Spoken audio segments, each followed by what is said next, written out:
Cuando se empieza a trabajar el tema de violencias basadas en género, en posconflicto se hace sobre una base de que se analizan los conflictos que han habido anteriormente y los procesos, digamos, de transición de la guerra hacia la paz. Y una de las dinámicas que se observan en esos procesos es el incremento de la violencia basada en género, la violencia contra la mujer, la violencia intrafamiliar. Entonces, uno de los aspectos que queremos atender nosotros en particular en la primera fase para prevenir cualquier incremento es justamente atender este tipo de violencias. A sabiendas también de que en las zonas donde se pueden presentar vacíos de poder, se pueden presentar este tipo de dinámicas. Nosotros siempre le dijimos a la policía y también los procesos de formación que llevamos a cabo y diálogo, es que es importante entender que cuando se da un proceso de paz o la firma de un acuerdo, las violencias no desaparecen, sino que se transforman. Y que es importante entender esas violencias en clave género para poder también prevenirlas. Hablar de paz, seguridad, desde un enfoque de género, pues tenemos una herramienta elemental ahí que es la resolución del Consejo de Seguridad 1325 que nos da unas líneas bastante claras sobre qué tenemos que trabajar. Lo primero es entender que la afectación de un conflicto armado afecta en forma diferencial a hombres, mujeres, niños y niñas y que por ende la atención también tiene que ser diferenciada. Y eso requiere, a la vez, de que mujeres, e idealmente también niñas, participen en ese tipo de soluciones. Esto conlleva también que la institucionalidad tiene que adaptarse, tiene que ser receptiva a estos nuevos retos que se presentan en este espacio. Trabajar sobre el proyecto como tal y atender los temas de género conlleva, por un lado, llevar a cabo unos procesos de cambios internos en las instituciones, incluida la Policía Nacional, con el fin de dar una mejor atención a los procesos que se están dando y a la atención en particular a poblaciones que sabemos van a ser vulnerables en este proceso de transición. Las dinámicas de guerra son dinámicas por lo general muy masculinas.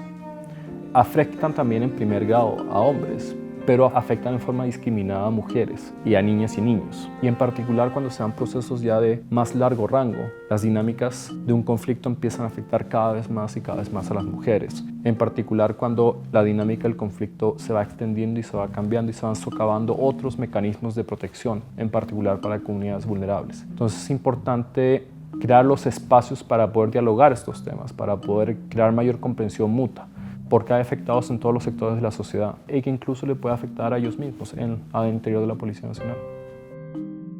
Yo estuve hace poco tiempo en La Paz, en Cesar. Estuve documentando casos de violencias basadas en género, casos de violencia sexual, digamos que eran de muy alto impacto.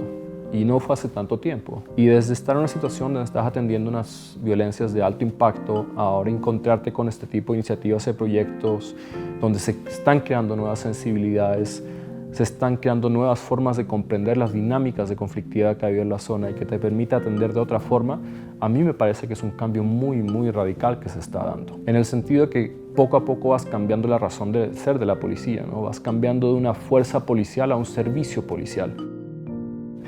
Si me considero un hombre feminista, sí, yo soy feminista, yo me interpreto a mí mismo como feminista. Yo entiendo que existen unas diferencias de poder, asimetrías, particularmente entre hombres y mujeres, y que para encontrar un mayor grado de equidad y nivelación tenemos que balancear eso. Ese balanceo es lo que yo entiendo como feminista. Todos tenemos los mismos derechos y debemos tener las mismas oportunidades. A veces es complejo hablar de nuevas masculinidades. A la vez creo que es importante. Nuevas masculinidades es porque no es que nos inventemos nuevas masculinidades, es porque los hombres expresamos nuestra masculinidad de muchas distintas formas. Y a veces es crear ese espacio para esa flexibilidad. ¿Cómo me siento yo como hombre más cómodo? El típico ejemplo de que los hombres no lloran, por ejemplo, creo que es la expresión más tradicional de una masculinidad que de alguna forma u otra a mí me limita. Si yo quiero llorar, lloro. Si hablamos ya, digamos, estrictamente de nuevas masculinidades, ¿qué te permite eso? Te permite un poco retarte a ti mismo, replantearte esos estereotipos imaginarios sobre los cuales siempre has trabajado y sobre los cuales interpretas tú tu realidad. En la medida que empiezas a entender y aceptar otro tipo de expresiones masculinas, te permiten también hacer la lectura a tu entorno de una forma más flexible, más amplia. Con mi trabajo con la policía, por ejemplo, yo nunca, más que algunos pocos elegidos, les hablé de nuevas masculinidades, sino que era más que todo replantear los imaginarios que ya traían. O sea, es una institución que es dominada por hombres, es una institución jerárquica, de alguna forma u otra también que ha sido muy influenciada por lo militar, y las estructuras militares son por lo general estructuras muy patriarcales, ¿no?